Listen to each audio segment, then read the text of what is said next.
The show begins! Grow, grow, grow! Torn to oblivion!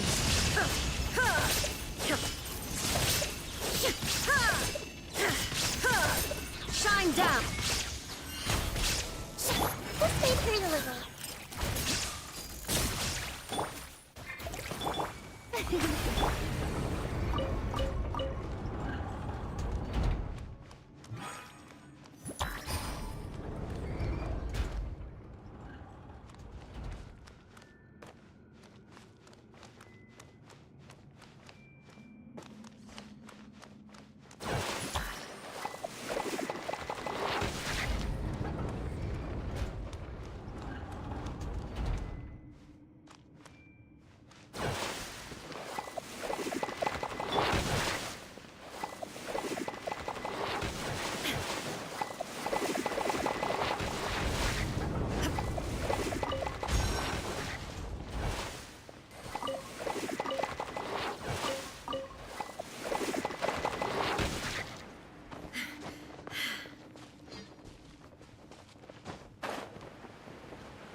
Barbados, guide us.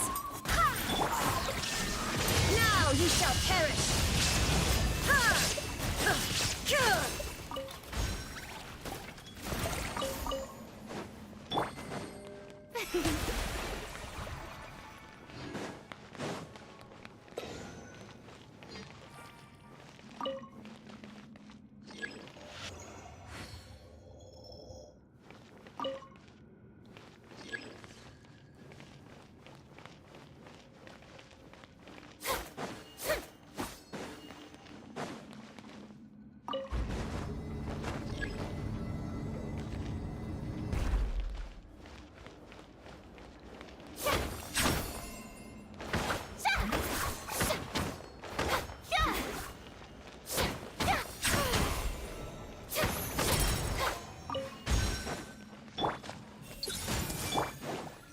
Escape!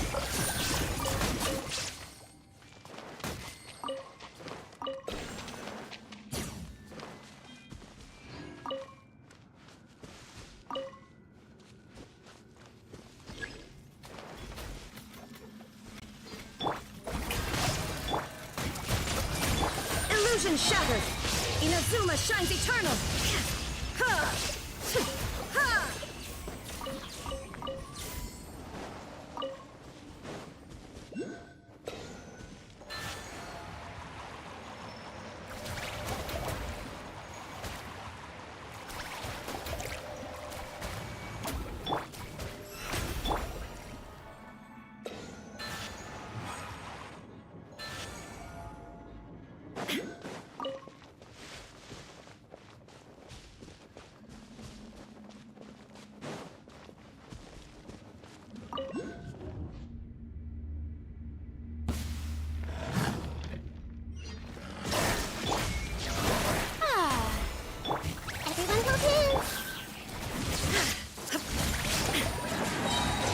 You shall perish! Ha! Ha!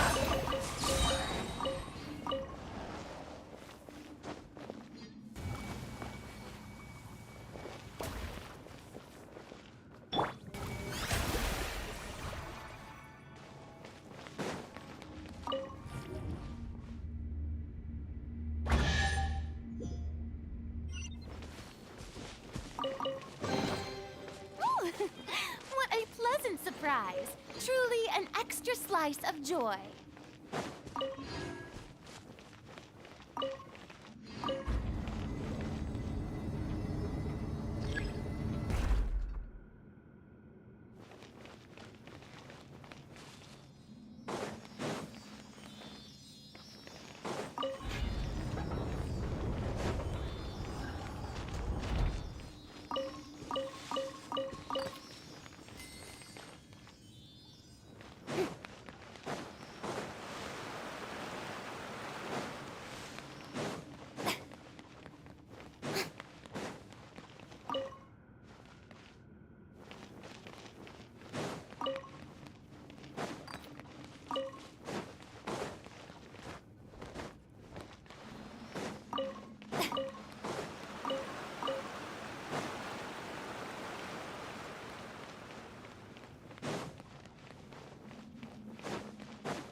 The show begins!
is no escape!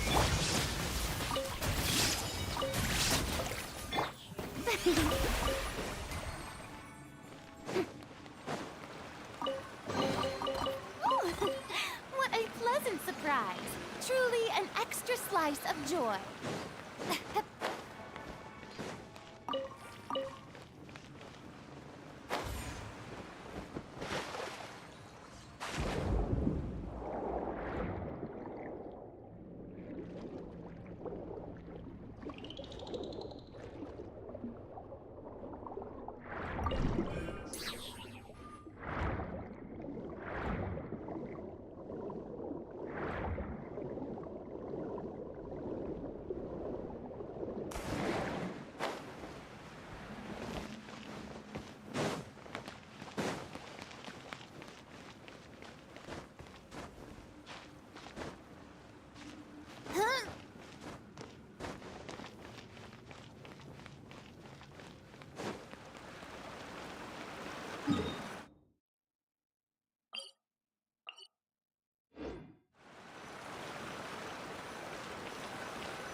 Yep.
Ooh, what a pleasant surprise. Truly an extra slice of joy.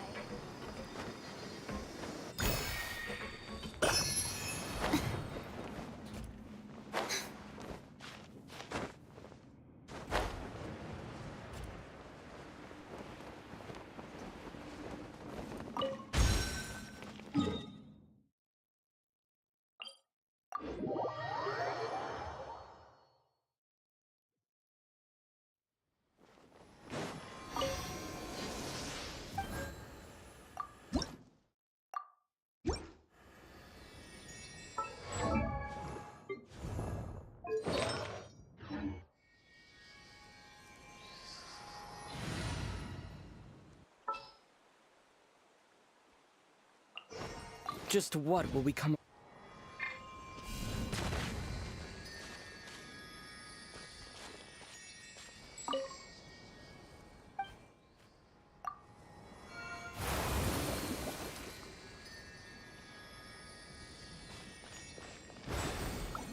Water jet!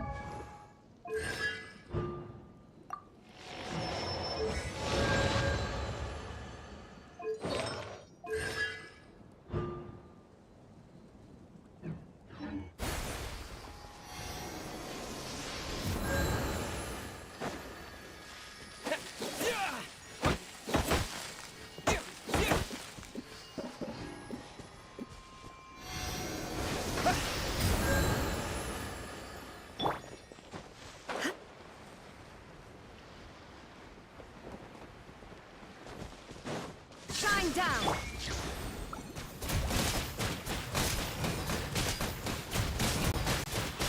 Go!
Illusion shattered.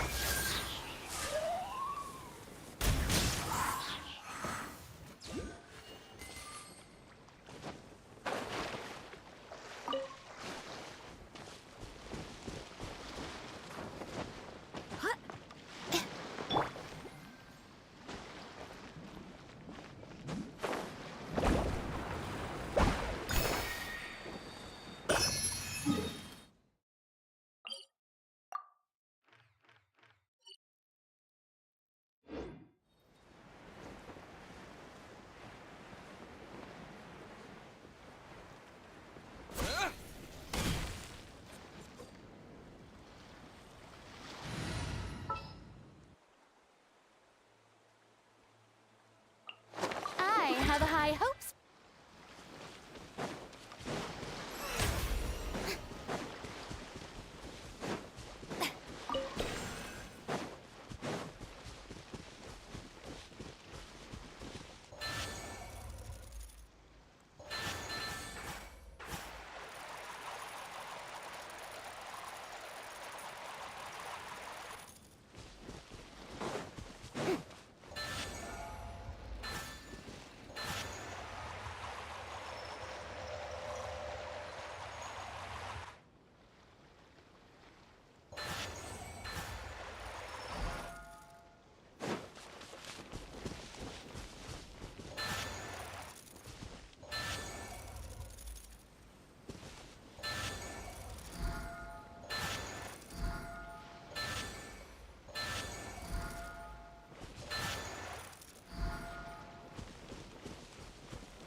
Splendid!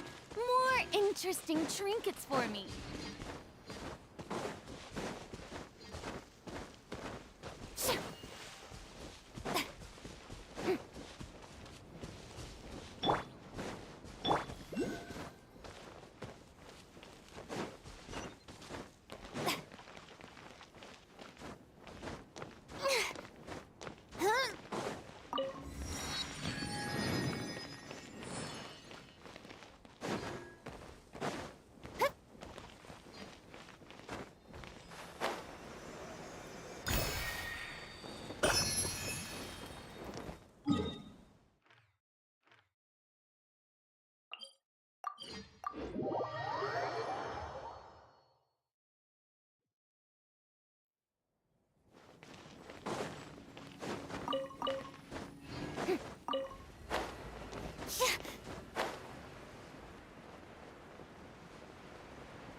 Shine down.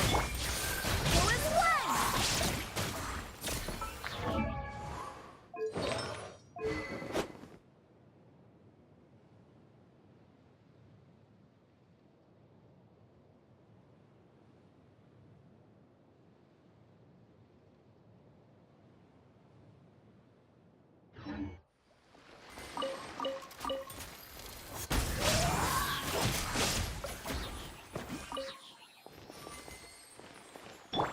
Torn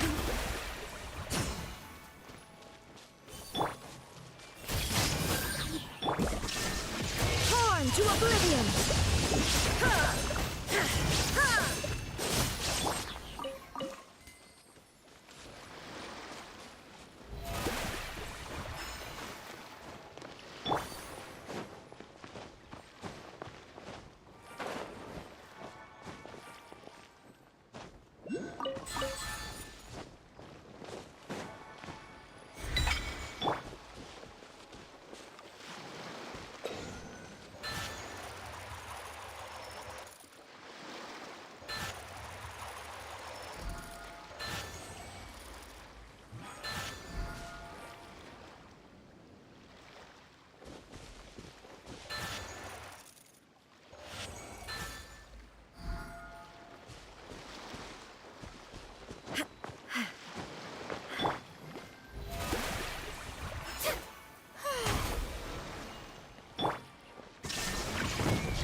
Take them.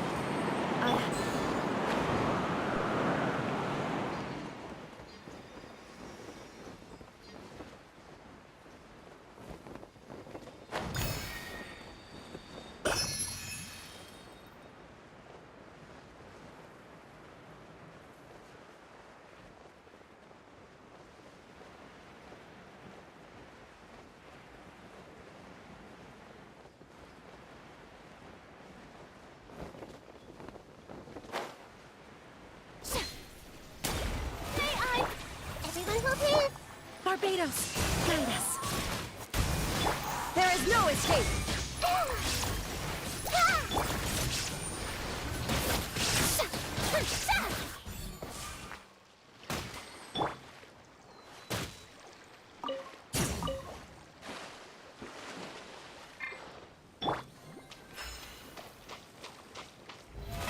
How brilliant!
commissions?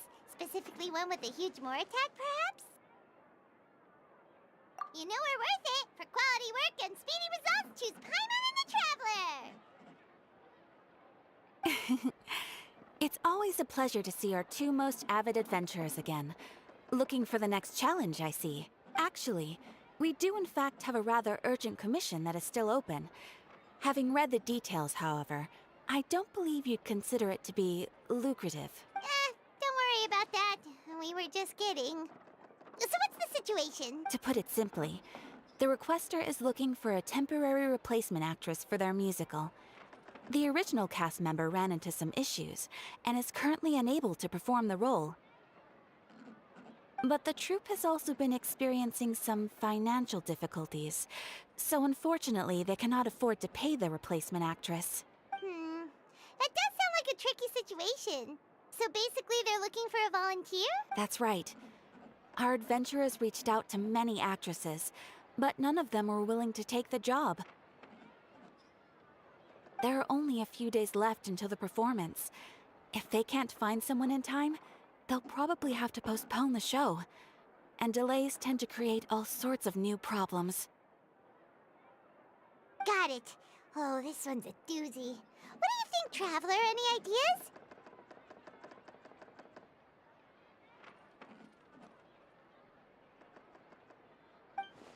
Even if we took the commission, neither of us have any experience starring in musicals.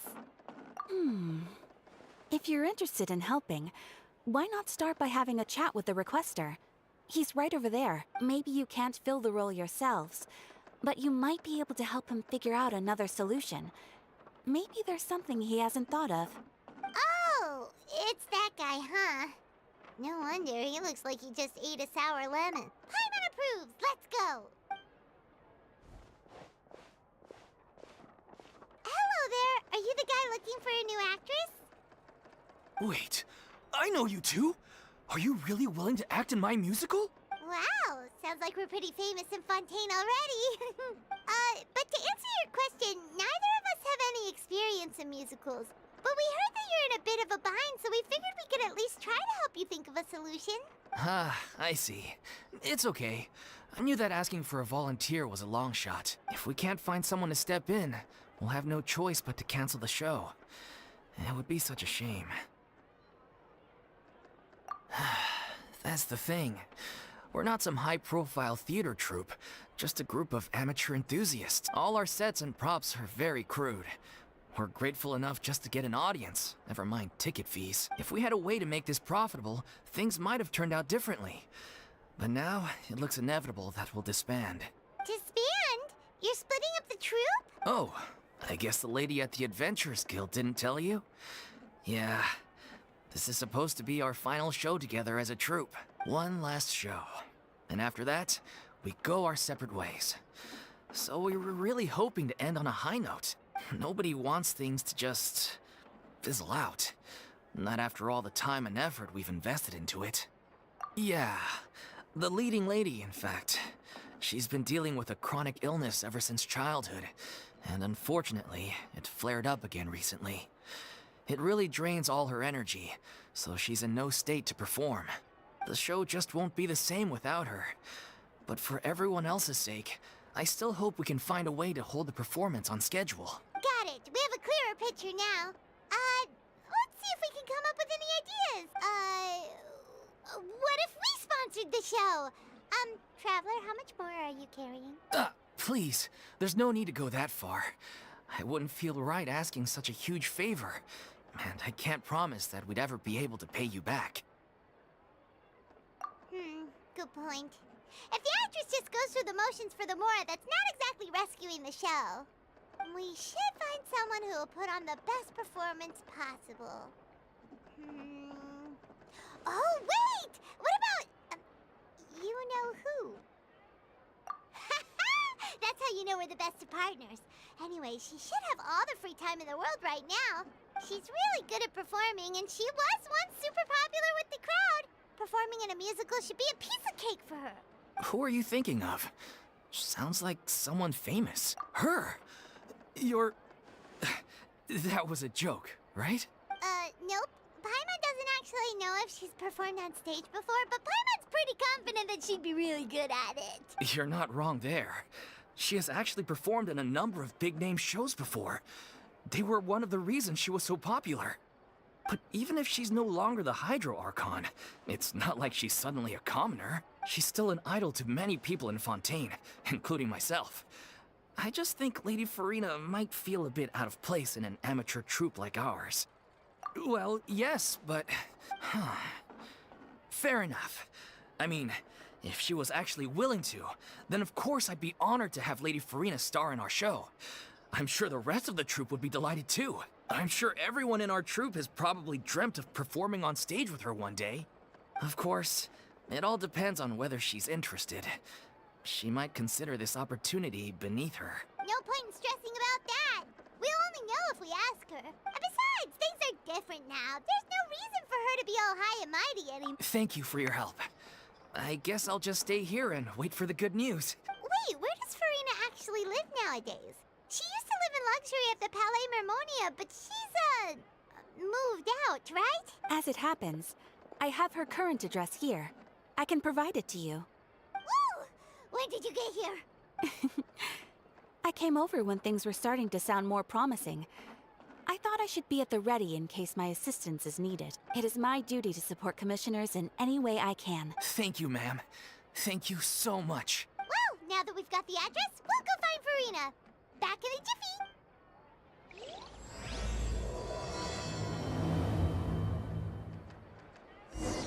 I can't believe they're seriously asking Lady Farina. Seems a little over the top. Try not to worry. May I pour you a glass of water?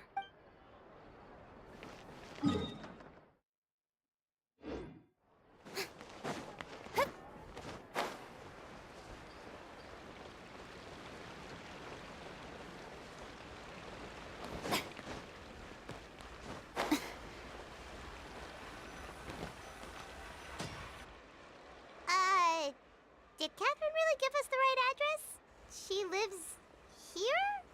Not that there's anything wrong with this place. It's just, a bit of a step down from the Palais Mermonia. You know, it's common courtesy to make sure the homeowner isn't an earshot when you're denigrating their abode.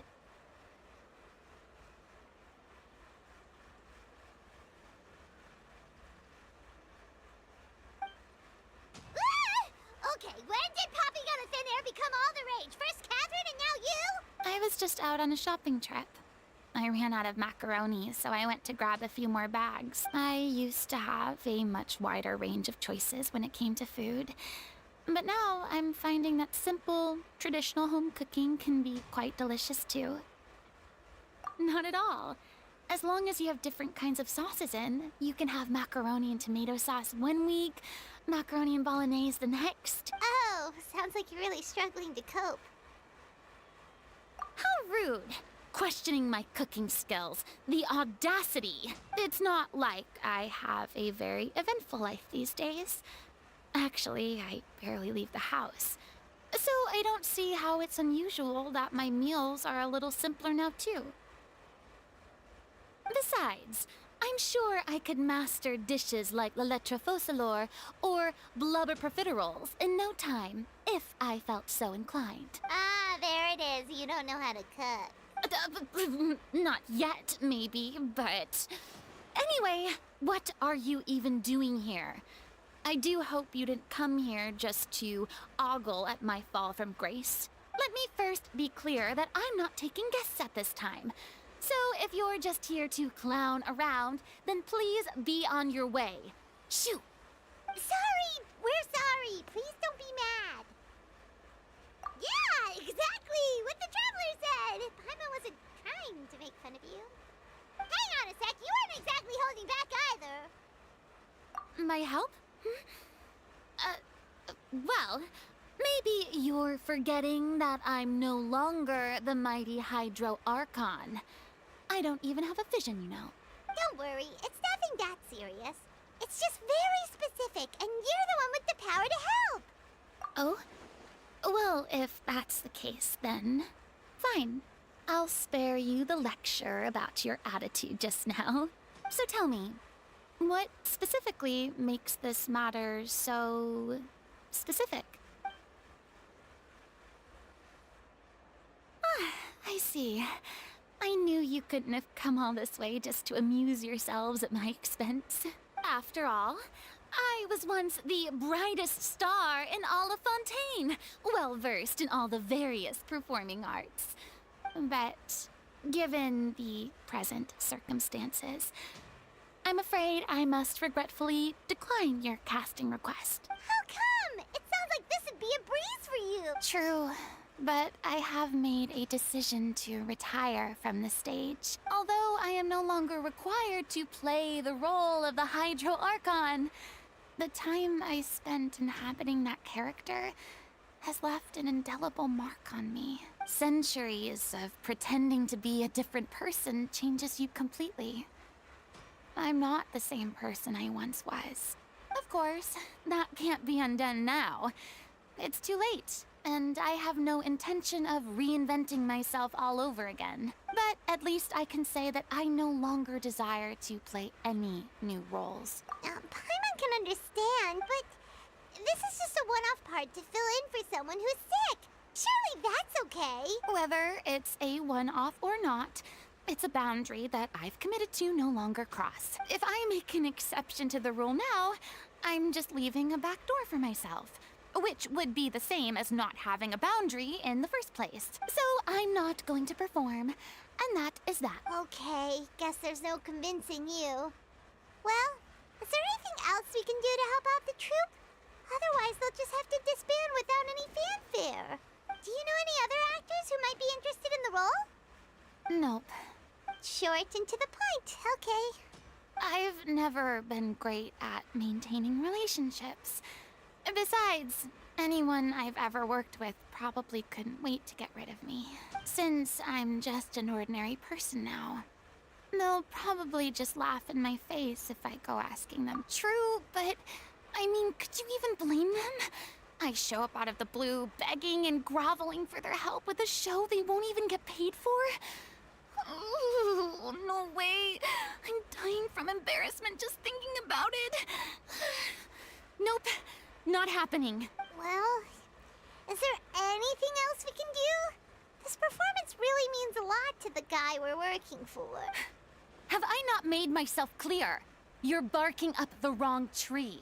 I don't want this job, nor do I know of anyone else who would. Sorry. I didn't mean for that to sound so harsh. I wish I could help, really. But if I thought I had the answer to this problem, I would have said so by now. It's all right, Farina. Paimon just wanted to make sure we tried everything. Oh, everyone in the troupe will be so disappointed. Yeah, I guess that's all we can do now. All right, then. We'll see you around, Farina. Toodaloo to you, too.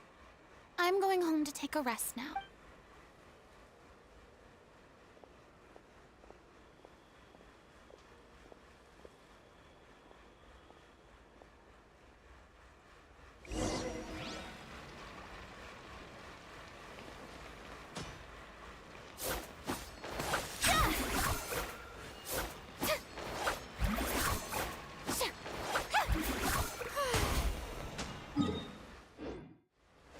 It's too bad, but we have to respect Farina's decision.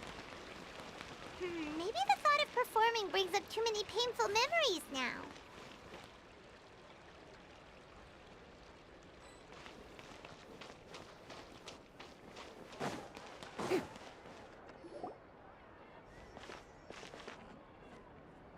Huh? What's going on? Are they arguing? That's besides the point. I'll ask you again. Why did you start looking for a replacement without my consent? When did I tell you I'm going to take a step back? You didn't need to say it. We've known each other for how long now? We know the signs. But you never tell us about your illness, even when it's clearly flaring up. And that gives you the right to make a decision on my behalf? Shortly after you left, the troupe's lead actress came to the Adventurers Guild. She believes that she's healthy enough to perform. Excuse me, but can you both take a moment to discuss something else for now?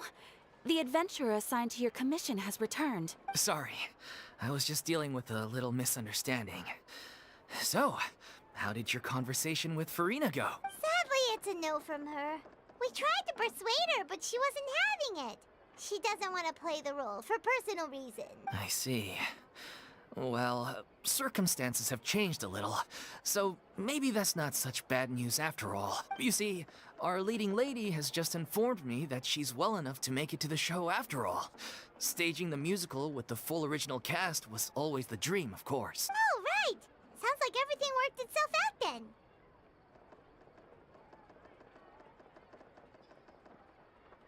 Yeah, she'd be livid. We'd get the scolding of a lifetime. Jeez, is Lady Farina really so harsh with people? Only joking, calm down. So, guess we can consider this case closed now, huh? Despite the fact that we failed to complete the commission, we were still racking our brains for ideas on the way back here. Look, there's no point arguing with you about this anymore.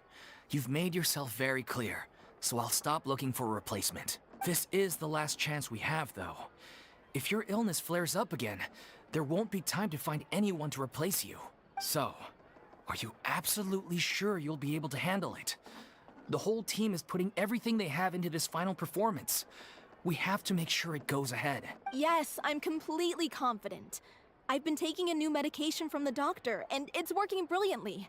I'll definitely be able to tough it out until the performance day. I share everyone's desire to commemorate all our years as a troupe with a proper farewell show. So the last thing I want is to be left out. Every one of us thinks of this troupe as their home, myself included. You're right. I'm sorry. I let myself get too worried about the show. I should have asked for your permission first. All's well that ends well. Sounds like the show will go on. Sure.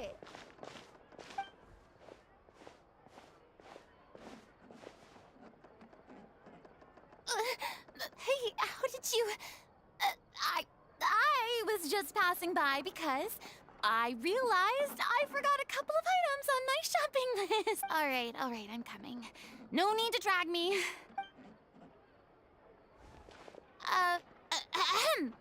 Hello, one and all.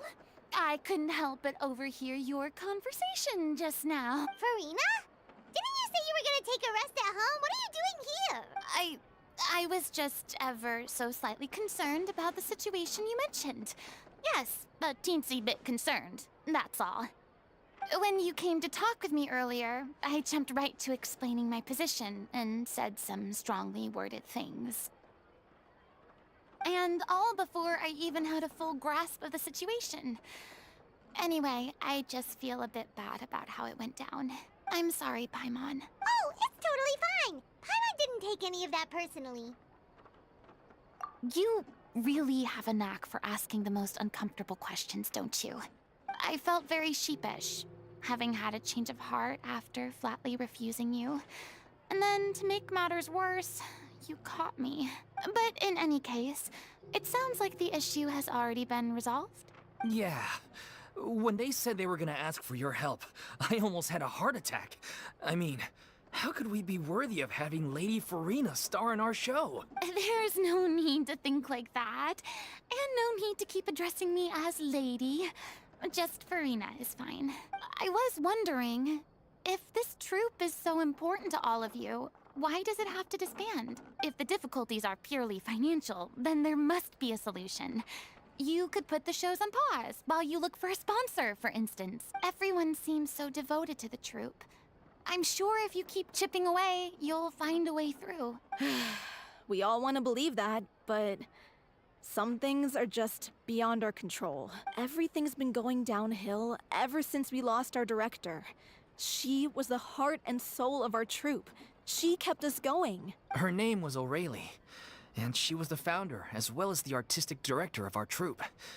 And tragically, she was a victim in the serial disappearances case. What? That's actually how I recognized these two.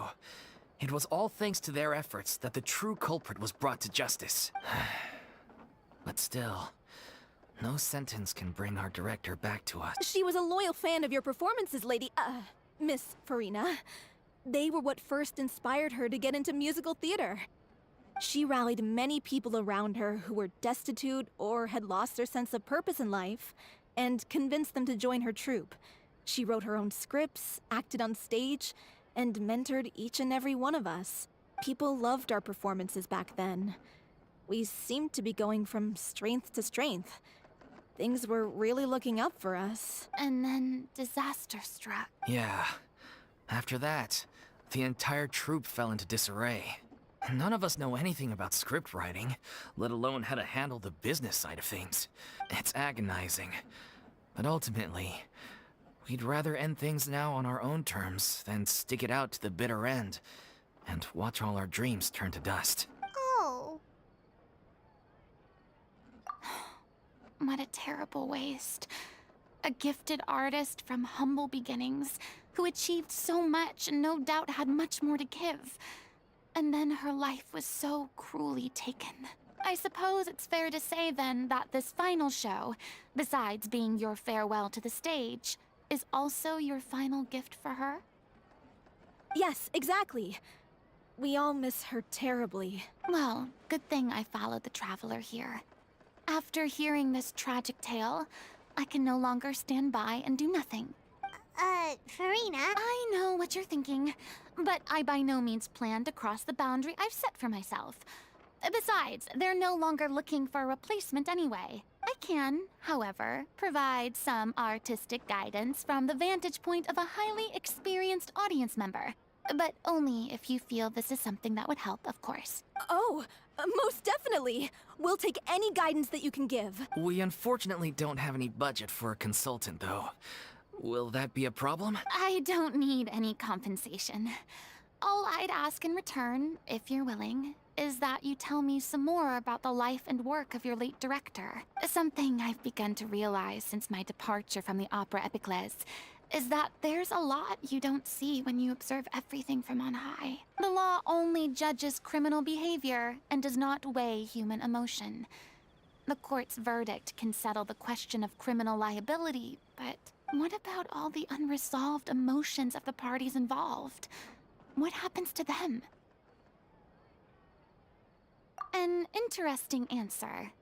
But if you ask me, I think all emotion shall ultimately return home to the heart and slowly settle with the passage of time. Take, par exemple, how this troupe pines for their late director.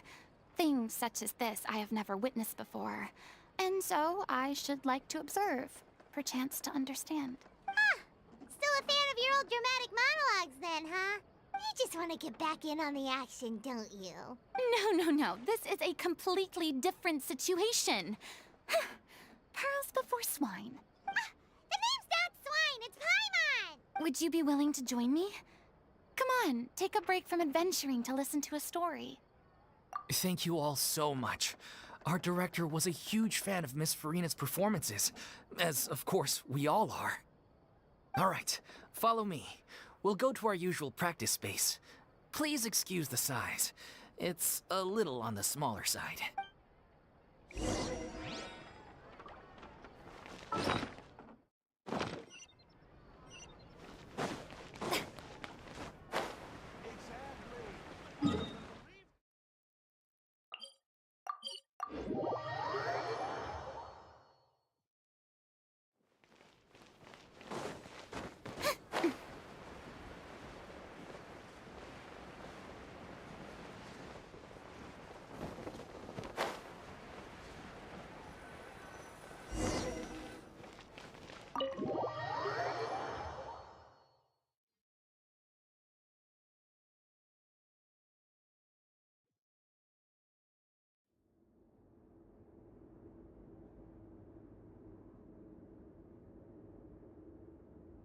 Huh?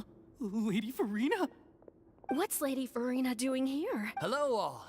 Allow me to explain. As of today, Miss Farina will be supporting our production of The Little Oceanid in the role of artistic consultant. These two over here are the ones that made it possible. They kindly reached out to Miss Farina on our behalf. I'm sure they need no introduction. You bet! That was the trial of the century! You helped bring our director's murderer to justice. We can't thank you enough. Oh, please don't mention it. We're just here to join in on the fun. So, you were saying the Little Oceanid? Yeah, that's the name of our final show. It's an unfinished script left behind by our director. One of our greatest regrets is that she never got to complete it. So, if we can bring it to the stage and make it a successful show, we can all take some solace in that. Wait, but if it's not finished, then... Yeah, we've been battling issues on every front trying to realize this dream. Anyway, let me give you a quick summary of what the story's all about. The protagonist of the story is a young Oceanid who transforms herself into human form. Despite the protests of her family, she longed to live just like any other human. And sure enough, she found friendship and even love. Everything seemed perfect, but one day, her true identity was exposed, and her world came crashing down around. So far, so good. A classic tale. What happened after that? That's one of the issues we've been trying to deal with. Unfortunately, this was as far as the director got with her script. We need a proper ending so we can bring this musical to the stage. But people have different opinions on which direction to take it in.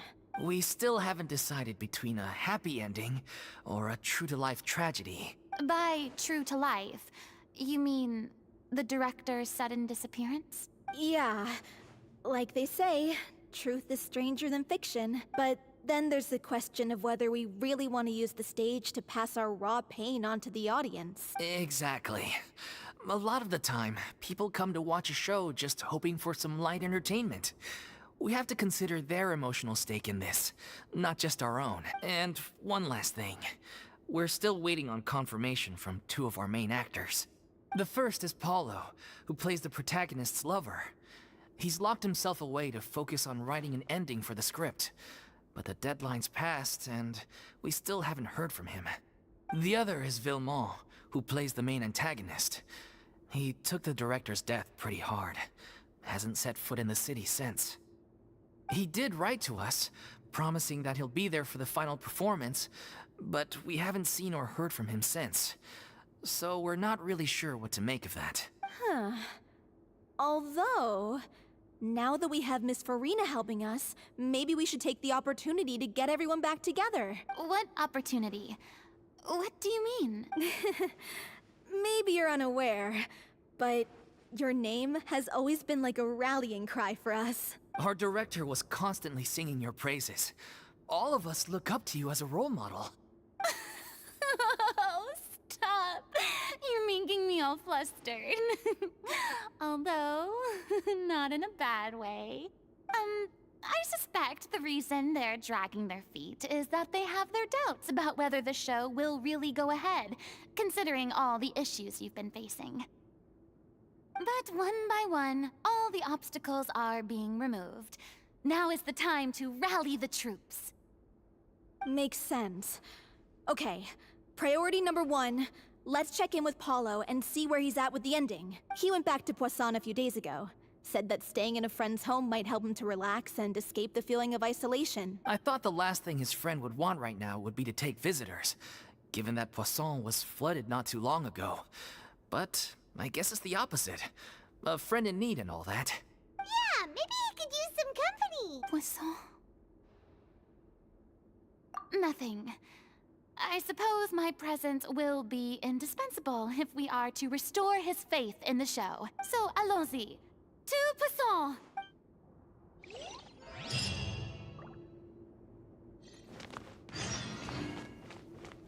Pressure's on now. We gotta make sure we're fully prepared.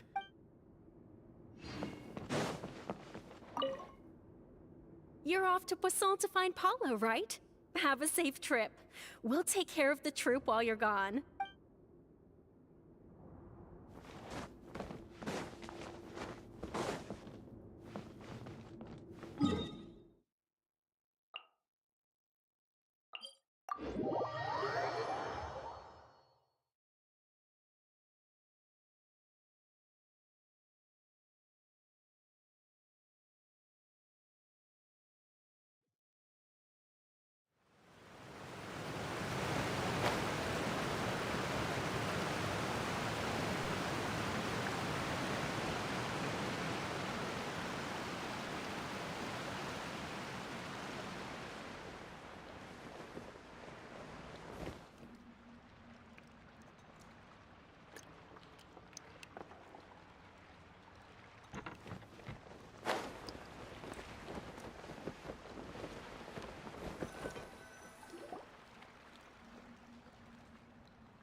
If I remember correctly, this is where he's staying.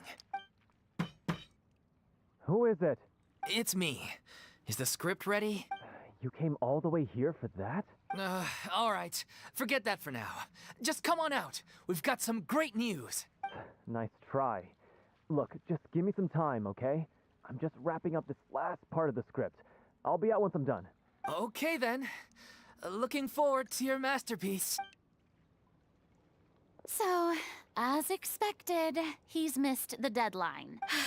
The ending is one of the most important parts of the show. Even once he's done, it isn't final until we've all had the chance to read through and make sure we agree on it.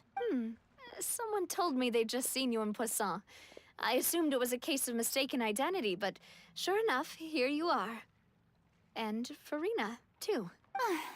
I was wondering if we might run into her. So, you're here for Paolo? Looks like he could be a while, so feel free to take a stroll around town in the meantime. I've made all the arrangements already. Oh, it's okay. We can just wait here. Thank you for being so considerate, Miss Navia. That sounds wonderful. We'll take that stroll. Get over here, you!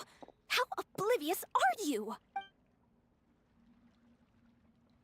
How are things in Poisson now? Any better? Things are on the mend, but it's a slow process. Some people may never recover from the trauma they experienced. I'm sorry to hear that. I wish there was something I could do. Please, must our conversations take such a depressing turn every time we meet? We all have painful memories, but we don't have to let them cloud everything we do. And if you're trying to make a new start, perhaps it's best if you don't bring up the past all the time. Thank you for your words of comfort. You make a very good point. But for now, at least, I think I should stay with the way I'm feeling for a while longer. It's okay. These things take time. Moving on from a painful experience is easier said than done. Which brings me to why I'm here. I thought you should probably know that not everyone here is ready to forgive and forget after the Hydro Archon's inaction in the face of catastrophe. To avoid upsetting the peace, I told the townspeople that everyone here is a member of the theater troupe, and that you are just an actress playing the role of Farina. It's not a perfect solution, but hopefully it means you won't have to lie low while you're here. That's so thoughtful of you, Navia. Well, what do you expect? I am the courageous and considerate president of Spina di Rosula, after all, like my father before me. Anyway, that was all. Look after her now. Off we go then. Let's take a look up there. I don't have any friends that I can be frank and honest with, so maybe she's right. You're the closest thing to friends that I have.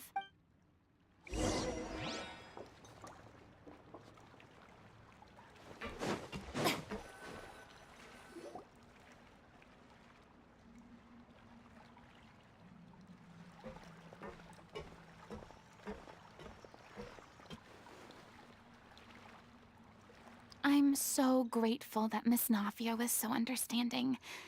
To be perfectly honest, I didn't know if I was ready to meet her. It's always easiest to just run away from your problems. But that never fixes anything.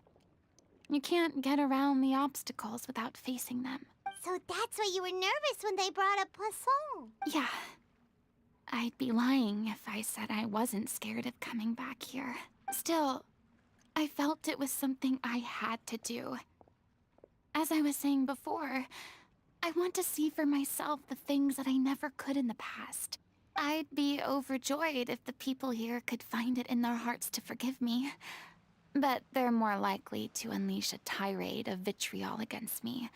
Which, of course, I completely understand and accept. Yeah, I can tell people are watching me. I'm sure some people here see the idea of someone coming to Poisson dressed as the Hydro Archon as extremely disrespectful. I used to be terrified of the gaze of other people, especially when they had suspicion or resentment in their eyes. I guess I wasn't quite ready for this after all. I'm not surprised you're making yourself go through all of this. I can't let myself see only the things I want to see. How would that make me any different from before? Look! There seems to be a crowd gathering over there. Probably time we made a move. How about we check out Spina di Rasula's ship? We should have a view of the whole of Poisson from there.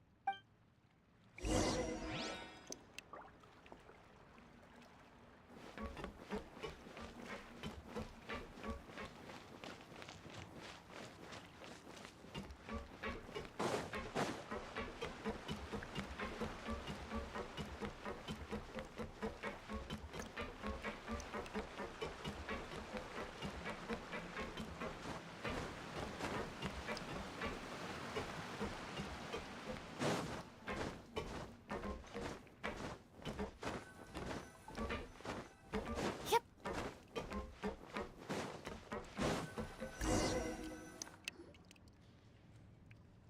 I'm sorry.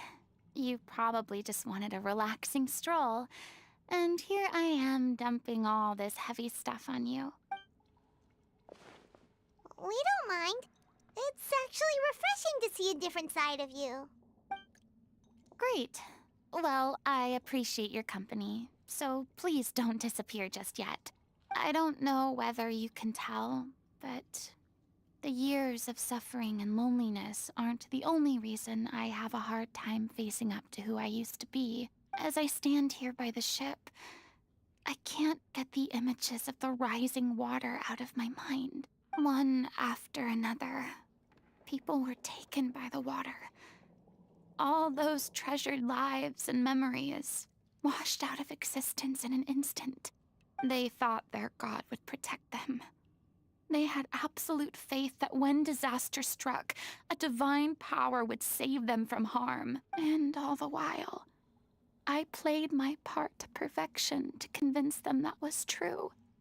But then the floodwaters finally came, and the Hydro Archon did nothing. You shouldn't look at it like that. You were only doing your duty. I've had to go through so many moments like that for the sake of protecting the truth. As time went on, it got harder and harder to bear, and I became more lonely and isolated.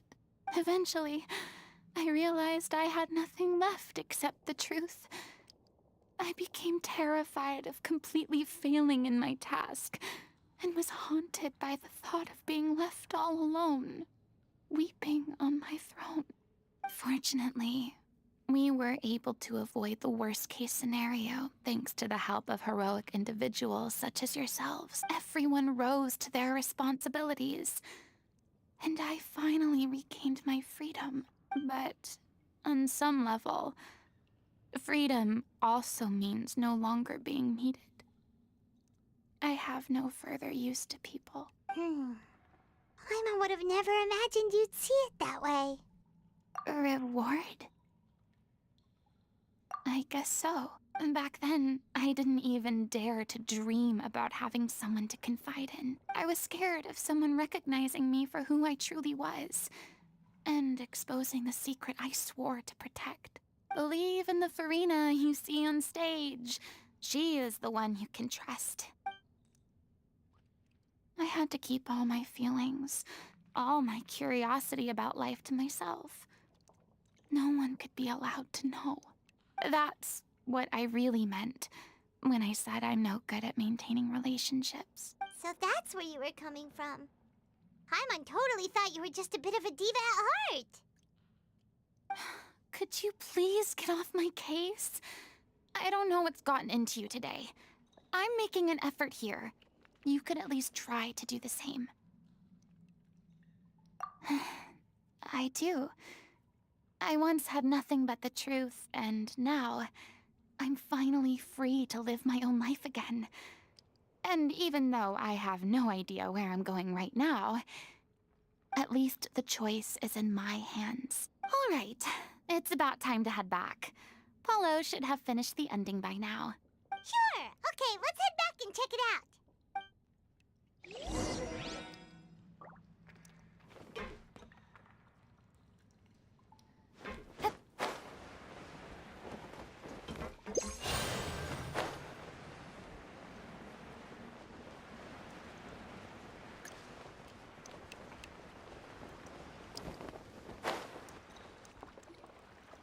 you say you needed to watch what you eat? You're supposed to be cutting down on fried foods, not wolfing down copious quantities of fish and chips, you know? Come on. It's not every day we get to dine at Spina di Rosula's expense. Can you believe how generous she is? I'm not about to pass on free food. Anyway, my character doesn't need to be slim and good-looking. That's your job. Are you kidding me right now? It's not your character's health I'm worried about, it's yours. I've spent my whole life battling the effects of ill health, and it kills me to watch you willingly ruin yours by filling yourself up with junk all the time. Oh no, looks like they're arguing again. We're back! Could you maybe put your differences aside for a moment? Ah, you're back. We've been enjoying Spina di Rosula's VIP treatment in your stead. Paulo's nearly done. We shouldn't have to wait too much longer. Great! So you were discussing your characters, right? We heard she's playing the Oceanid who turns into a human girl. What about you? Me? I'm an Oceanid too. He was originally supposed to take the form of a crane, but he outgrew that role. Well, the costume at least. So now he's playing the boar instead. Sorry.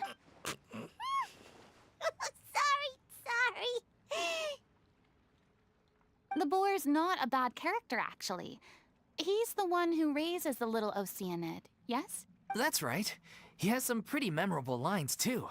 Like when he imparts some solemn words of wisdom to the little Oceanid. If you become human, you can reveal your secret to no one. You will face suffering and loneliness.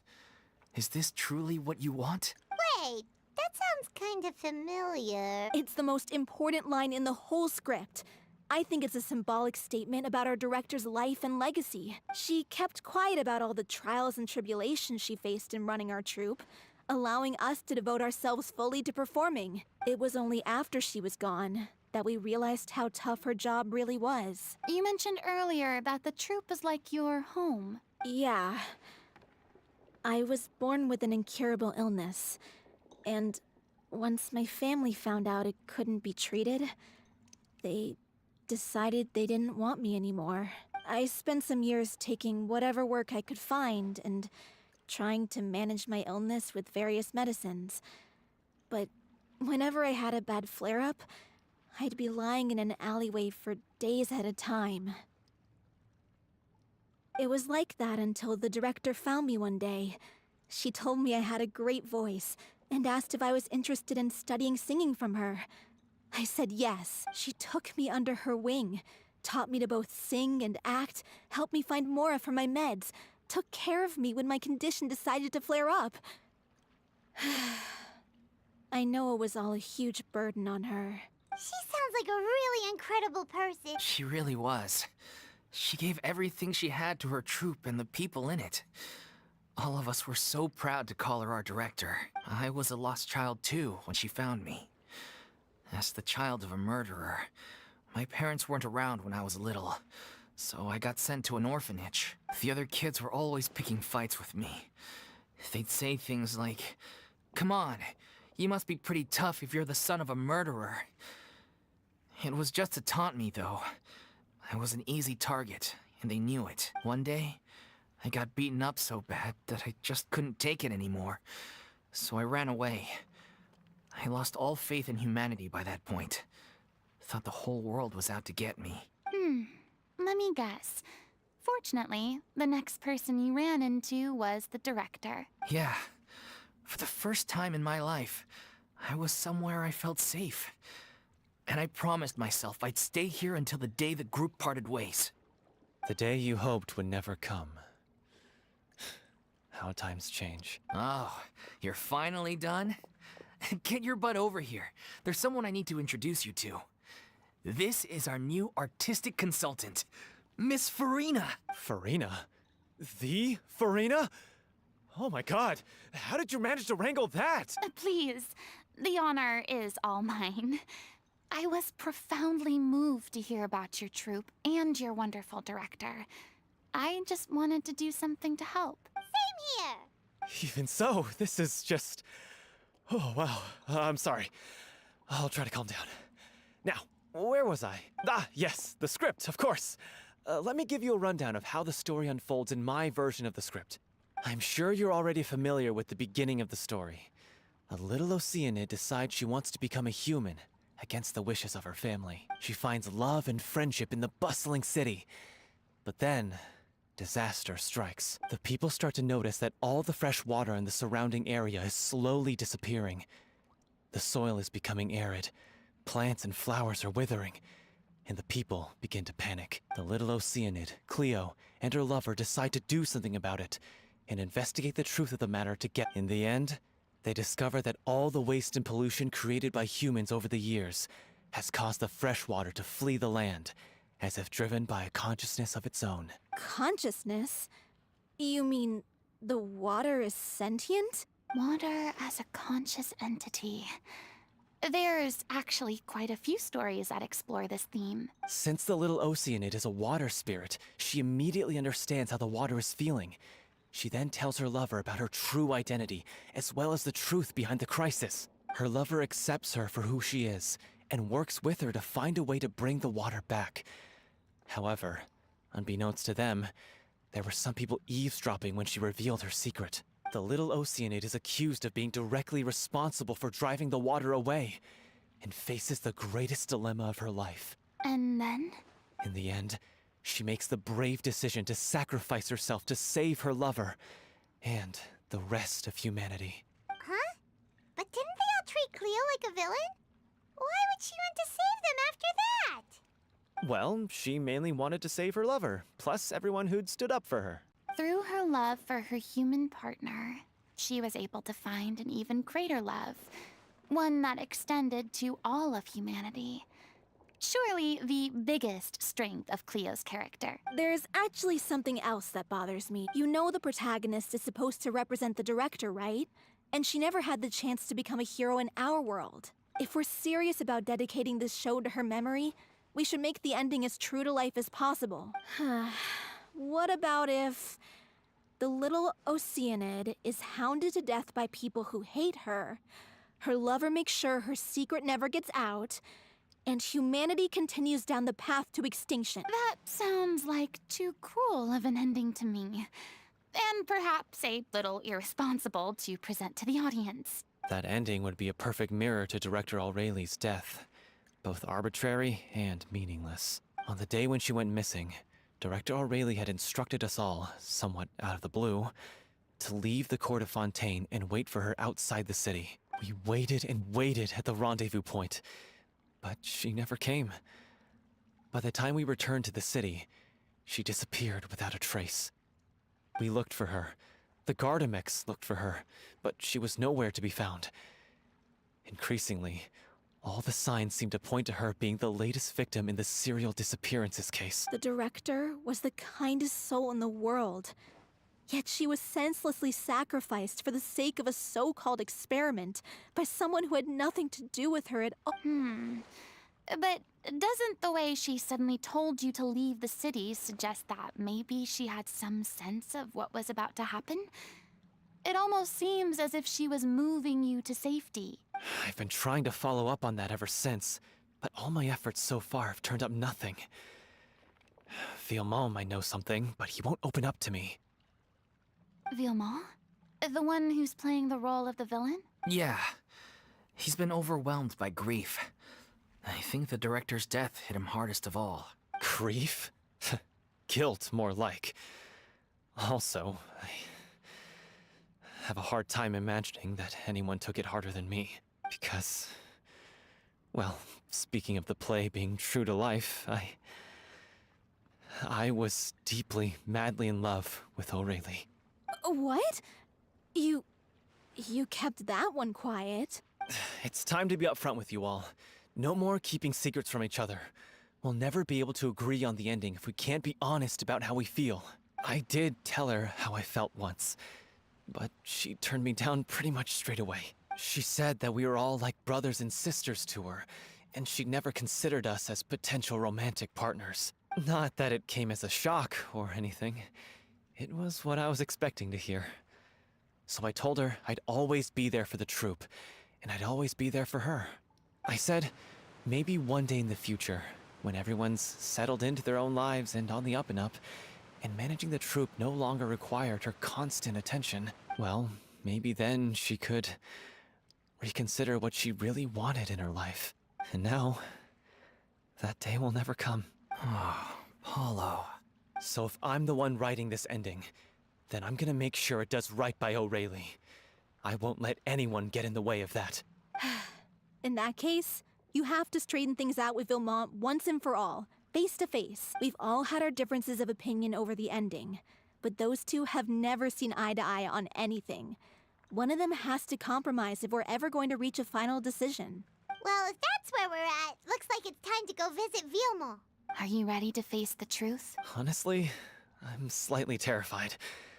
But for the sake of our final performance, I'll do whatever it takes. Funny you should ask, though. You really do get what I'm going through right now. I certainly do. Come on, everyone. Allons-y!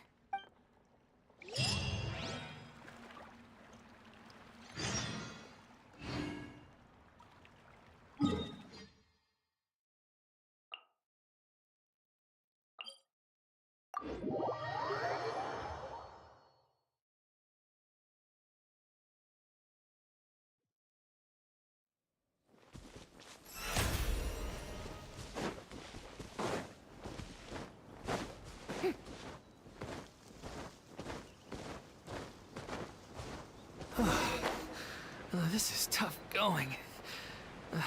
Delphi, are you sure you can manage in your condition? I could ask you the same question. Try to keep up.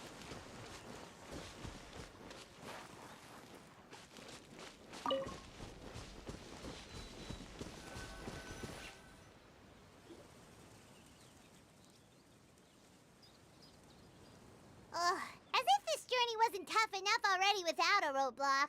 Don't worry. We should all be fine with the traveler here. We don't need to take a detour. Wait, why are you all looking at me? You're not seriously expecting me to fight, are you? We're just curious, that's all. I don't think anyone's ever seen Farina in a fight before. Yeah, but don't you remember why? The Hydro Archon willingly gave up all her power so it could be converted into Indemnitium. Miss Farina said so herself. Precisely! And I'm not even the Hydro Archon anymore, so all my power is gone anyway. As much as it pains me, unfortunately, I should just stay put. I'm more like a damsel in distress more than anything. That sounded so smug. Ugh, secondhand embarrassment is unbearable. C'est la vie indeed. Alas, I am forced to watch on helplessly as a more brave and seasoned adventurer than I swoops in to save the day. Aw, too bad. I was so pumped to feast my eyes on fight mode Farina. Sorry to leave all the heavy lifting to you. Don't worry, piece of cake.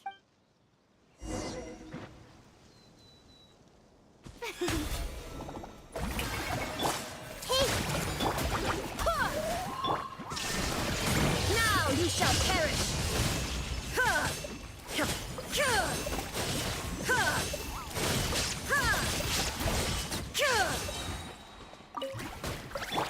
Everyone will do. Yoo-hoo! Let's call a ceasefire. Time to shine. I swear by my sword! Illusion shattered, torn to oblivion! Bravo! Good show! You certainly live up to your reputation. Yeah, thank you. Anyway, the path is cleared now, so onwards and upwards.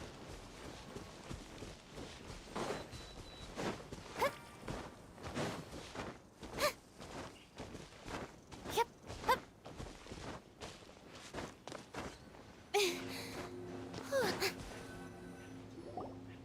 Vilma, are you there?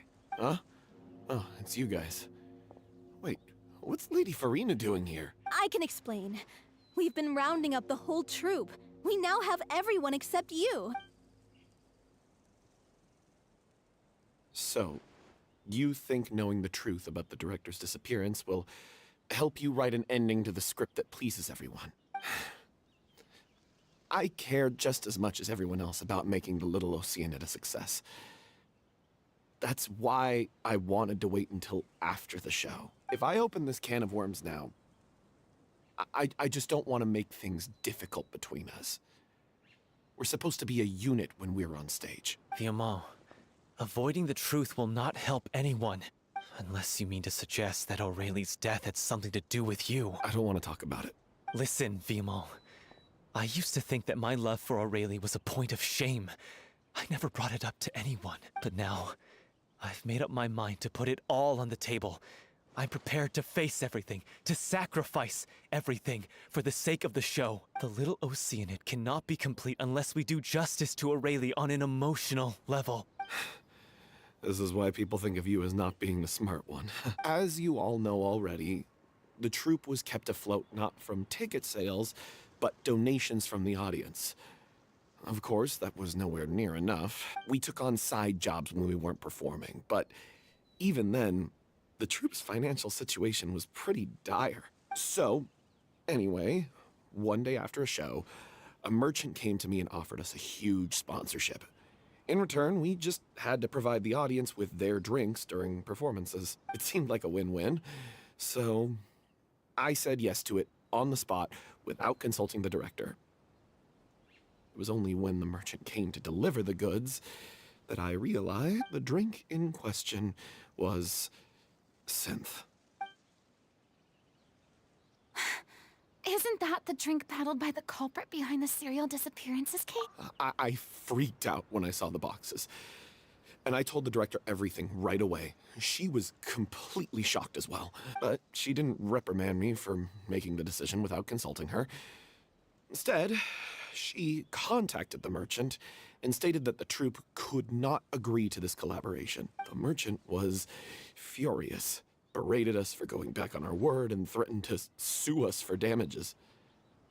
The amount was astronomical. There was no way we'd be able to pay. And then? I was going to sort it on my own, but the director stopped me. She said that this was an issue for the whole troupe and it wasn't my fault. But things only got worse from there. The synth merchant just wouldn't let up, and then suddenly the director told us all to leave the city one day. I knew then that things must have reached a boiling point. I admit this whole thing was my mistake. I didn't dare to tell any of you the truth back then, and after the director disappeared, I was even more afraid to say anything.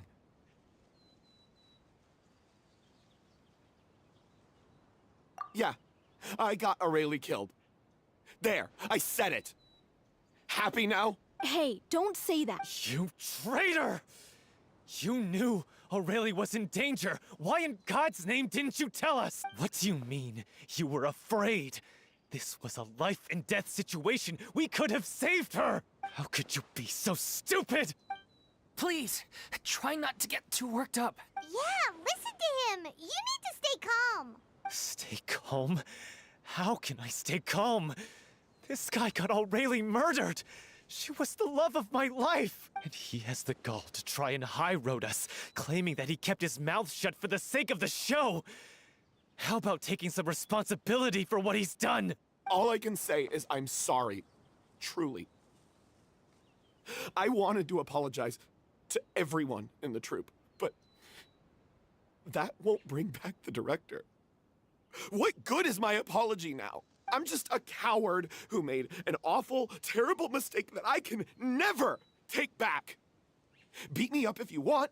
Kill me if you prefer. It's what I deserve in my life. So I can meet the director and apologize to her in person. Get out of my sight. Go, get lost. I don't ever want to see your face again. That's enough! You've screamed and shouted at each other for long enough. Now pipe down, both of you! Can you stop conflating the show on stage with your real-life relationships in the troupe? You keep saying that you want to use this final performance to pay tribute to your director and celebrate her life. How can you do that if you're just using it as an excuse to vent your own emotions? You're right. I'm sorry. On stage, the lead role is the focal point of the audience's attention. And you're all used to seeing the director as the heart of the troupe. But in her own life, her greatest desire wasn't to be the center of attention. I can tell how much she loved you all, and how much she loved the troop. What she wanted was to build a warm home for all of her brothers and sisters. To shield you all from the storms that rage in the world outside. That's how you should remember her. And that's what you should be celebrating. I understand why you're trying to make her the hero of the story, but isn't she your hero already? After everything she did for you? Yeah. So think hard about what that means. And then think again about what you hope to achieve by arguing with each other. If you really hate each other and can't reconcile your differences, then you could just call it quits now. Why bother with the final performance if the group is already fractured? But you can't bring yourself to do that, can you? You care too much about Director O'Reilly and the home she built you all to let go. What are you laughing at? I don't see what's so funny. Sorry, I didn't mean it that way. It's just that, for a moment there, it felt like our director was back with us again. If she'd seen Paulo and Vilmont at each other's throats like that, she would have scolded them exactly like you did, in that same stern voice. Really? But she sounded like such a gentle person. Of course she was. Even her harshest lectures came from a place of kindness, and it showed. She really was a truly outstanding person. What you said, it really puts everything into perspective. I'm truly sorry. I really meant for this to be a genuine apology, but I ended up making it all about me and my self-pity. It's all right. Let's save all this for after the performance. So, the ending. What are we gonna do about it? Clearly, everyone needs to take a step back for now and reflect on what really matters. When emotions are running high, things get lost in the fray. The end of the story needs to focus back on O'Reilly herself. She's the true star of the show. What do you mean? The Traveler is right. You once investigated that underwater synth base and recovered items belonging to the victims. If you could find anything that O'Reilly left behind, perhaps we can get a better sense of what she went through in her final days. You really think that's possible? I trust that nobody would object to the ending of the story being based on O'Reilly's true feelings. No. Well, we'll leave this in your capable hands. Come, let's pay a visit to the Palais Mermonia. The rest of you, head back to the rehearsal location for now, and wait for our good news.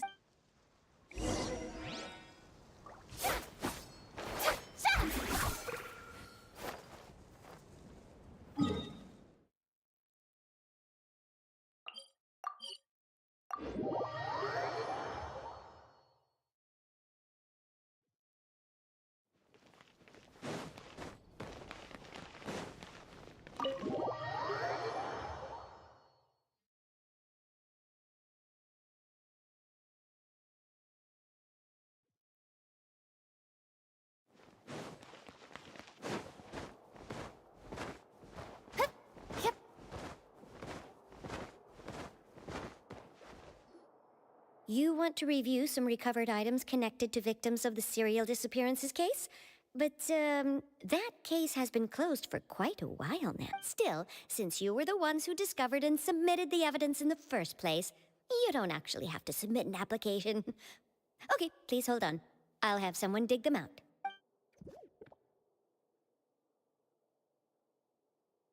So, this is all O'Reilly left behind. Just whatever she was carrying on her person, and this Hey! It's full of script lines! And sketches, too! Looks like they show where the different props should be placed on stage. Let me take a look. Maybe there's something in here from after she was kidnapped. Aha! I found something. To whoever discovers this diary. Let's see. Looks like she kept a detailed record of her captor's actions.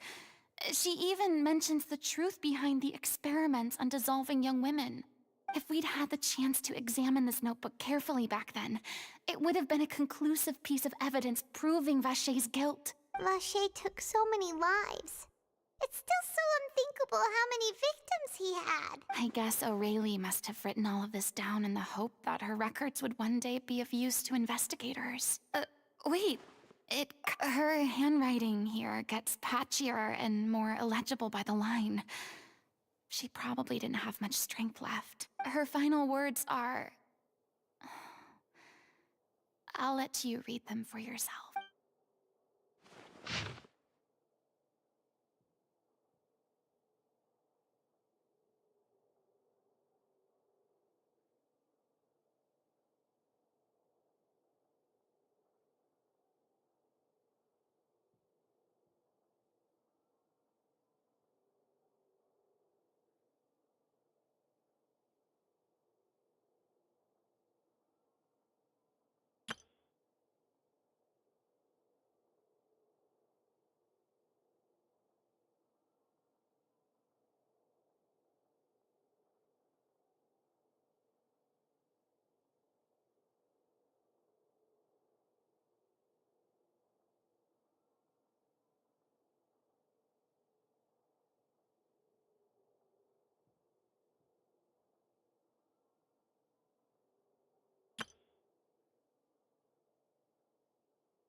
She was so terrified. She may have been a mighty hero in the eyes of her troop, but at the end of the day, she was... I can't bear to think how painful and lonely her final days must have been. Wait. This part on the last page sounds strangely familiar.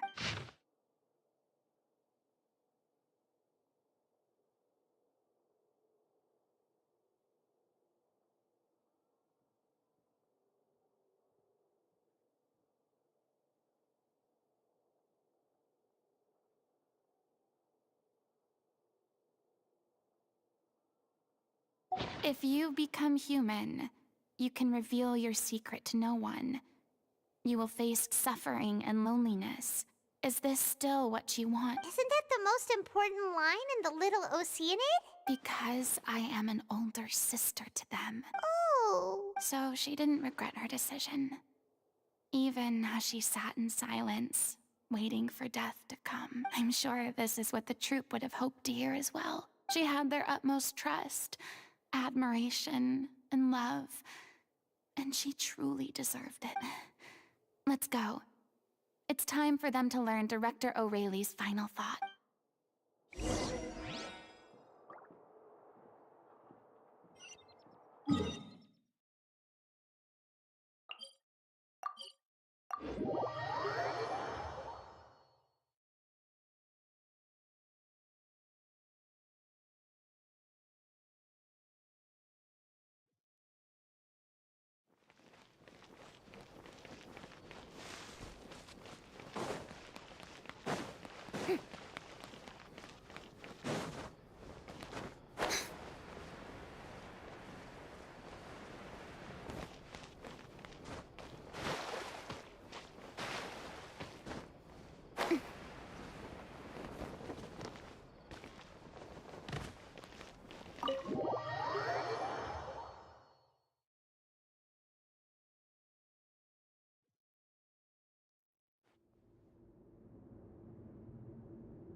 She deserves a hero's farewell. If that's the only way to convey to the audience the courage and selflessness that she showed in the face of death, then it's a meaningful way to end the story. Even in the last moments of her life, she was still leaving a trail for others to follow. She did her best to protect as many people as possible, even if it meant sacrificing herself. We know what choice our little Oceanid would have made now. I don't think any more discussion is necessary. Well, Vilmont, if we put the past aside for now... I will channel all my regret and put it into my performance. to make this a show worthy of our director. I won't ask for your forgiveness, and you don't need to worry about my feelings. This final farewell show should be about Director Aurelie and her alone. Then it seems like we've reached a consensus. I have a feeling that this will turn out to be the most mesmerizing performance of your lives. Really? How can you be so sure when you've never even seen them perform before? Don't underestimate my experience. After watching a countless number of musicals, I've learned one important thing.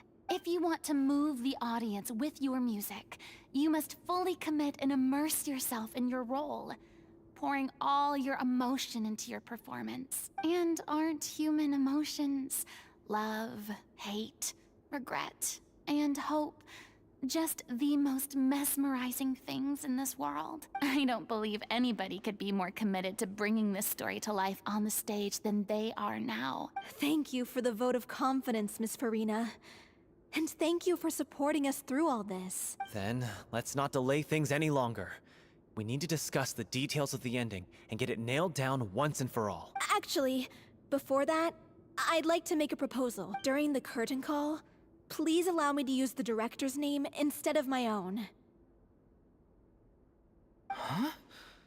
But then... After all, this role was originally meant to be played by the director. I'm just filling in for her. Besides, a role commemorating her life should be associated with her name. Well, if you're sure you're okay with that, I have no objection to it. Now we're talking like a serious acting troupe. All right, I'll leave you to fine-tune your musical while I go and procure a stage. Procure a stage? Oh, it's okay. Our usual place doesn't need a reservation. That place? Oh, don't be silly. For an extraordinary show, we need an extraordinary stage. By which I, of course, mean the Opera Epiclese. Whoa, wait, what? No.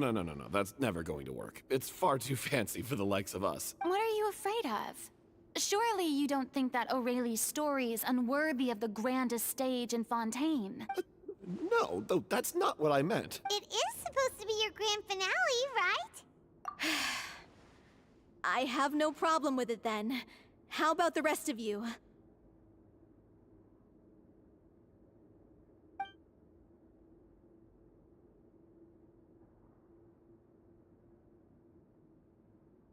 I'll take your silence as a yes. Thank you for giving us this opportunity.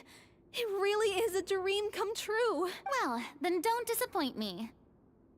If you mess this up, it'll reflect poorly on me too. Come on, we'll need to get the go-ahead from Nervilette.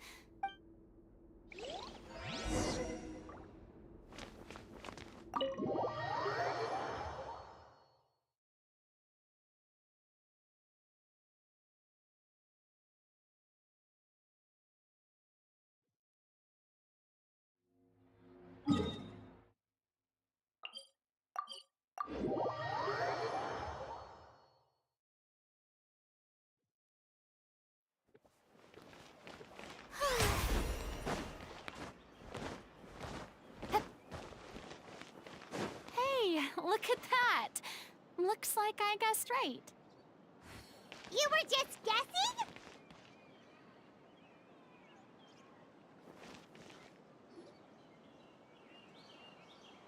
I knew you'd be here. I'm here merely for a short break. It has been a while, Miss Farina. And you too, Traveler in Paimon. What might I assist you with today? I would like to book the Opera Epiclese for an event. You see... I understand. The process for booking the Opera Epiclese is complex and can be somewhat cumbersome. But given that the request is coming from the three of you, I see no reason to make things unduly difficult. The story of the little Oceanid is most fascinating. I'm looking forward to seeing it performed on stage. I will say, however, that I am surprised to see your passion for the performing arts rekindled after all that has happened. Huh? What do you mean? Do I look excited? Yes. And this is the first time that I've seen you like this since your departure from deityhood. At first, I just felt bad about rejecting them. So I wanted to learn a little bit more about their situation. But one thing led to another, and, well, here we are. In the past, we sat in our high chairs in the court, giving our opinions on isolated cases, all while knowing very little about the human stories behind each and every one. Maybe it's because I finally become an ordinary person and gained my freedom, but I've developed a great sense of curiosity about their lives. I am truly delighted to see you find a new lease on life. Now that you've regained some confidence, have you had any thoughts regarding a return to the stage? Why would you suddenly ask a question like that? Well, if the Little Oceanid turns out to be a great success, it will no doubt become a classic. Many theater companies are certain to add it to their repertoire. The experiences and decisions of the protagonist, Cleo, are all modeled after your own. Naturally, this makes you eminently suited to playing the leading role. It would truly be a shame if you did not take this opportunity to allow audiences to enjoy your outstanding acting talents once more. Haven't I already made myself clear? I won't act or perform in any role ever again. No exceptions. Nor do I think it is any great shame. There is no lack of fine actors or inspirational stories, either on or off the stage. This experience is a case in point. I feel like I've learned a lot, and it has already been well worth the price of admission. I must admit, though, I'm a little envious. They're quite fortunate to be able to bid farewell to their past in such a magnificent manner. I see. Well, I'm glad to learn that you have found a role to play that you enjoy, be it on the stage or not. I sincerely hope the show will serve as the grandest of finales. I will have my staff book the date and mail the relevant paperwork to the troupe once the details are confirmed. Thanks, Nervalet. You are very welcome. Many people were once enthralled by Lady Farina's performances, myself included. I hope that one day she'll be able to understand that our appreciation was always sincere.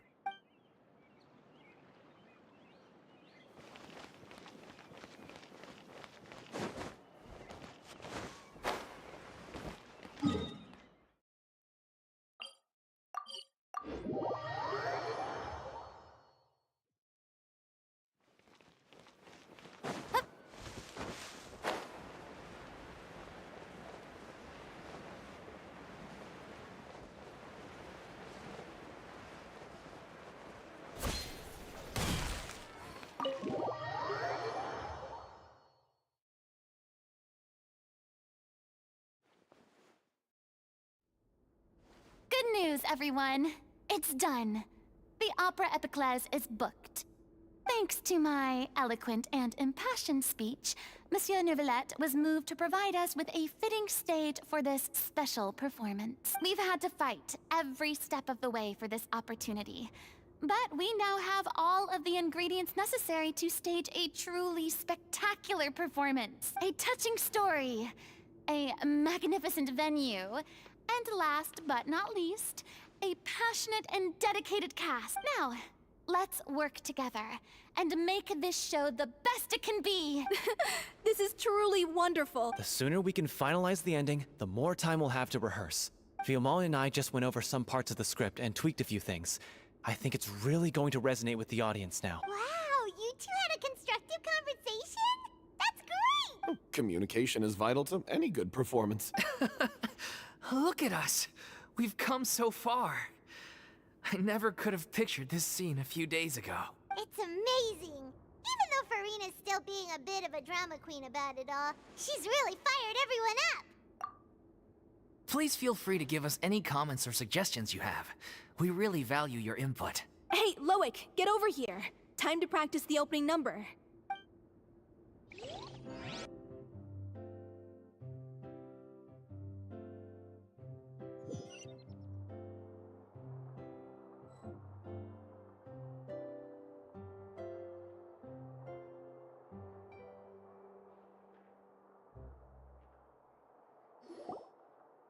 Cursed Cleo. She stole the waters of life from us. She's a fraud, and she must pay for her crimes.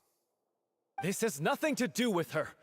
The ignorance and hatred of our people is to blame. How can we hope to win back the water's favor if we don't change our ways? This guy could be useful. Take him hostage. If Cleo wants him back, she'll have to show herself. Leave this place, oh little Oceanid, and never, ever look back!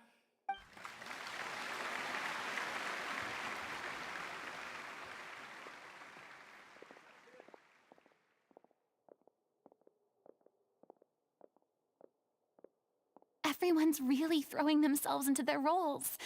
I haven't seen such a fine performance in a long time. If only... What should we do? It's almost time for her to take the stage! Why? Why does it have to be now? Hey, what's going on? You're due on stage any second now. Oh no, not again. But why? What about your new meds? Did they stop working? They've been getting less and less effective over time. I've had to keep increasing my dose. What? I thought they cure it. So they were only managing your symptoms? I figured whatever it took to get me through this final performance. How could you do this to yourself? And after that lecture you gave me about not looking after my health. I'm sorry. I've let everyone down. You... This is a conversation for another time. How can the show go on without its star performer? Miss Farina, I'd like to make a request of you. Say no more. If you're sick, you need to rest. I know what you're going to ask. Loic, your character has no more scenes, correct? Oh, yeah. I think my scenes are all done. Although, I do have one more line. But I guess another guy in the troupe with a similar voice register could take it.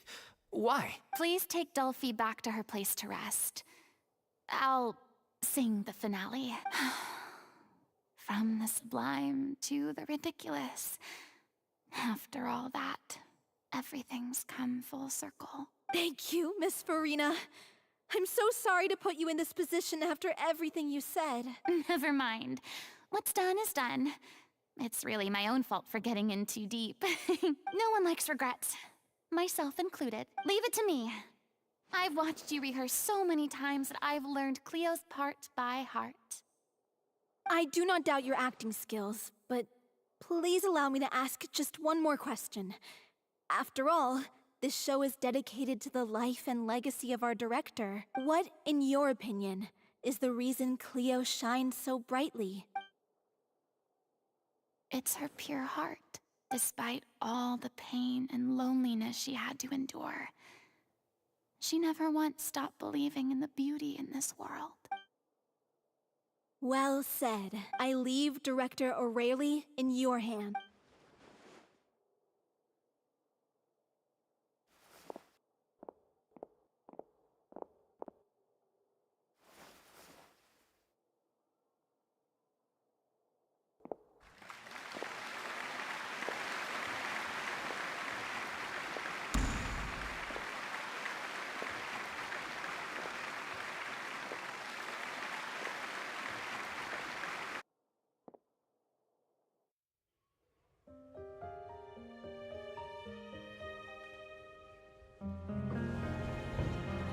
Is she here yet? When will she get here? She's not coming! You're wrong. She's here.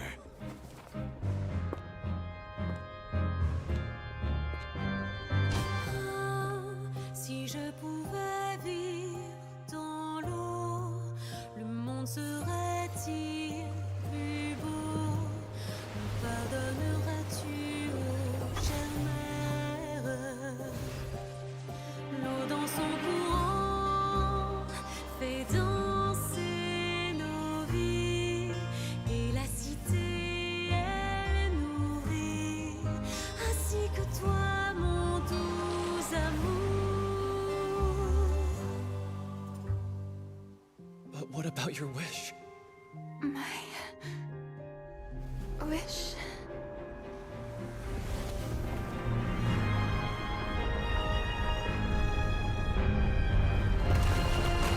If you become human, you can reveal your secret to no one. You will face suffering and loneliness. Is this truly what you want? Non, le grand amour ne suffit pas. Seul un adieu fleurira. C'est notre histoire de vie, douce et amère. Moi, je serai toujours là, à voir le monde et sa beauté. Et ça ne changera jamais, jamais.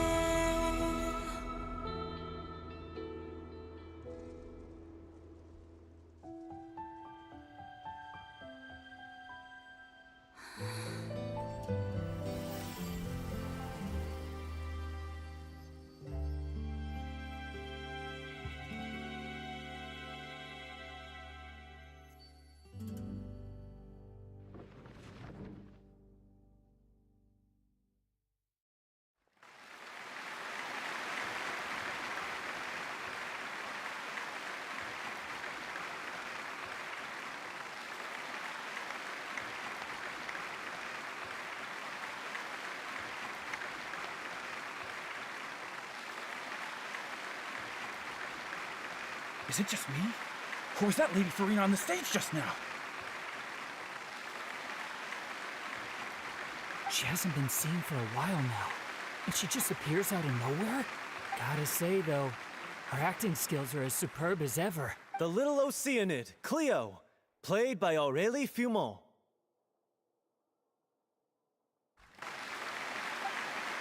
Wait, that's not her name. What's going on? I don't know. Maybe it's just a doppelganger. I've spent a lot of time out of the spotlight, and they didn't use my name during the curtain call either. Hopefully, not too many people recognized me.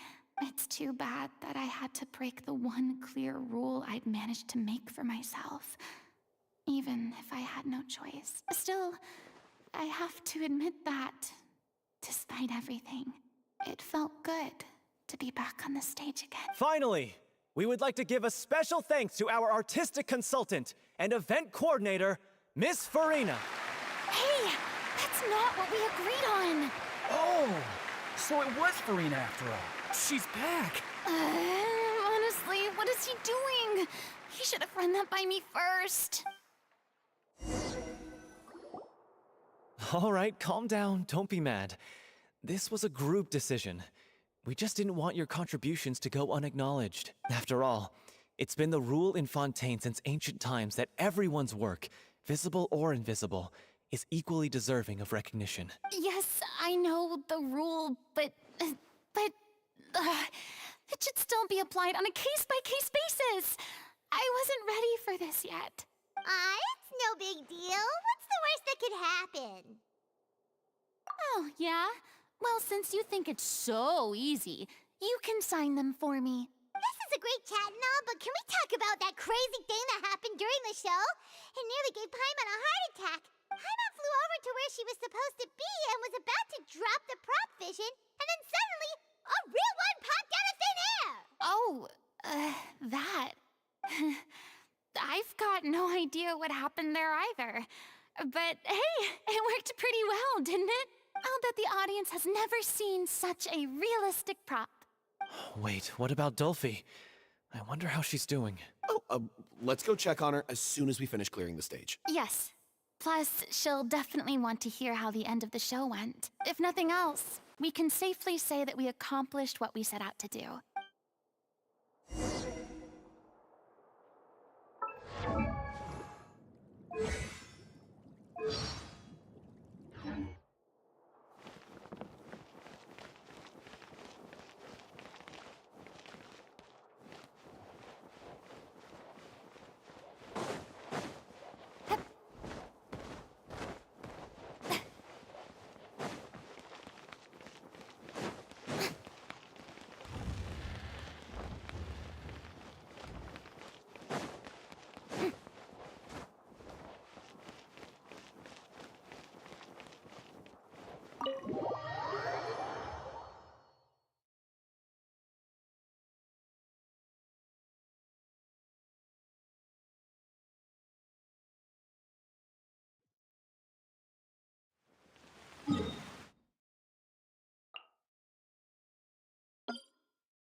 Ah, you're back.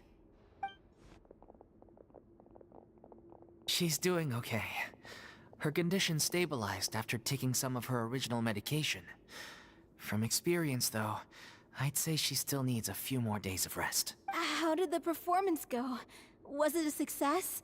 Did the audience like it? You'll be glad to know it was fantastic! Also, you're not gonna believe what happened while Farina was on the stage. You'll probably be able to read all about it in the Steambird first thing tomorrow morning. That's wonderful. I'm so sorry I failed to see it through to the end. I guess I was wrong to try and tough it out to begin with. Oh, don't worry about it. Like they told me after announcing my name during the curtain call, everyone's work deserves recognition. Even though you couldn't see it through to the final scene, the audience was very impressed by your performance. It's safe to say that you made your mark on this memorial show. Well, one way or another, we did it. I've had bad luck ever since I was born, so I never expect things to go smoothly in life. I'm just happy to know that we went out on a high note. That's all that matters. Blaming your bad luck again, are we? Maybe if you didn't push yourself past your limits so much, your illness wouldn't be flaring up all the time. Oh, don't you start. I don't have the energy to argue with you right now. Aw, you two clearly care a lot about each other. I don't know what you're talking about. You mean we never stop arguing with each other?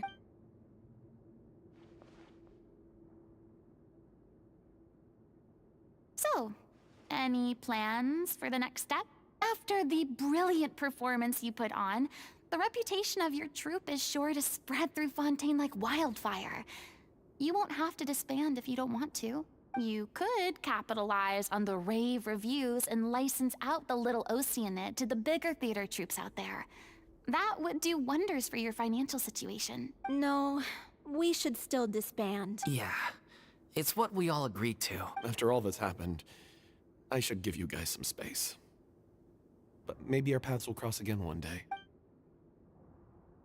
Hey, don't just walk off! I still want to keep performing, so I might join another troupe. After watching Miss Farina's performance, I think I'm starting to understand our director's infatuation with musicals. You should do it. It suits you. I'd originally hoped to keep performing too, but I don't know if my health will allow me to. Oh, so now you finally got your priorities in order. I guess I'll hold off until you've properly recovered as well. What about you, Miss Farina? Any future plans? Well, frankly, I think a return to obscurity is no longer an option for me. I'm sure a slew of consultancy requests will hound me wherever I go, until I finally acquiesce. You rather sealed my fate there with your special thanks at the end of the show. Sorry. It's quite all right. No need to apologize. What I meant to say is that this whole experience has shown me that perhaps I'm not as averse to a return to the stage as I previously imagined. Maybe Nervilette was right. Maybe Cleo is the right role for me. I still don't wish to pretend to be someone else, but I do have a desire to express myself. So, maybe the show will go on for me after all. Yeah. There was once a time when I was an actress in a masquerade, seeking only to hide the truth. But from now on, I want to spend my time learning real stories about real people and how they touch the lives of others. I want to watch them blossom and wither, see them refined on the page, retold on the stage, and remembered long into the future. I'm sure this is what captivated director O'Reilly as well. Sounds like you're ready to stop running from your true calling. The more you get out into the world, the more you'll discover what a fascinating place it is. Then it's a deal. If a vision is a gift from the gods, then I should do my best to honor it.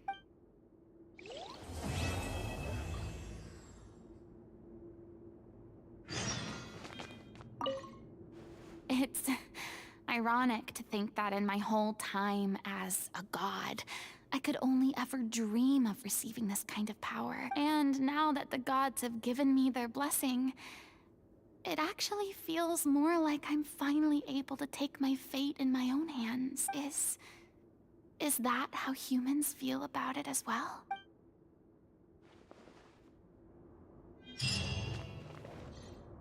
I mean, of course I have some regrets, but There'll be plenty of opportunities in the future for us to tell the stories that we want on stage. I'm just finishing packing up.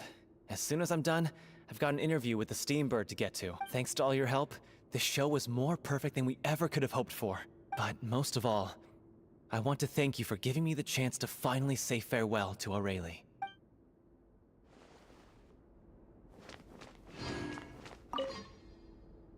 Now that the buzz is worn off, I feel ready to pass out.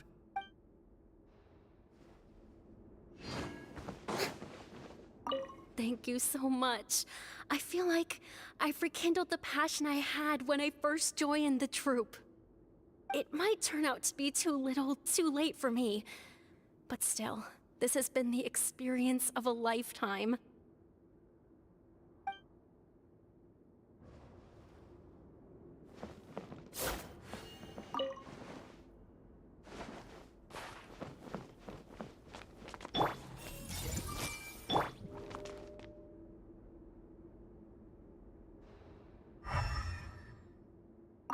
It's ironic to think that in my whole time as a god, I could only ever dream of and now that the gods have given me their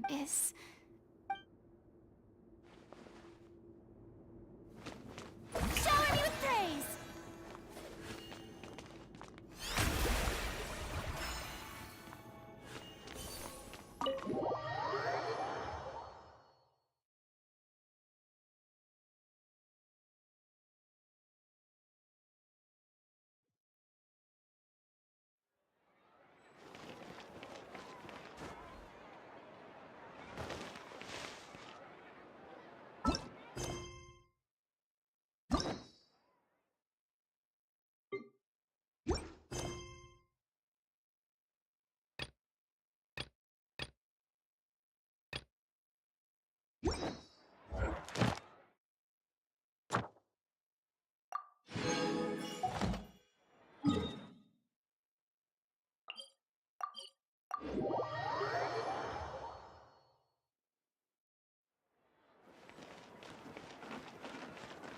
Ad Astra Abyssosk.